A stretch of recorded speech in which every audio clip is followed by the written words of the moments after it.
केंद्र सरकारच्या प्रधानमंत्री आवास योजनेअंतर्गत घरकुल बांधकामासाठी आता लाभार्थ्यांना 50,000 रुपये वाढीव अनुदान मिळणार आहे.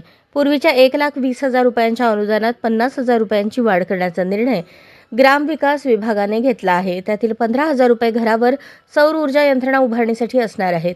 मुख्यमंत्र्यांच्या 100 दिवसांच्या कार्यक्रमांतर्गत 10 एप्रिलपर्यंत 1,60,544 घरकुले बांधून पूर्ण होणे अपेक्षित आहे. पण अनुदान कमी, मोफत वाळू मिळत नसल्याने व बांधकाम साहित्य महागल्याने 50% लाभार्थ्यांची घरे अजूनही अपूर्णच असल्याबद्दल 80,000 घरकुलांना प्रतीक्षाच या मथळ्याखाली खुद्द ग्रामविकास मंत्री जयकुमार गोरे यांच्या जिल्ह्यातही 50% कमी काम झाल्यावर प्रकाश टाकला.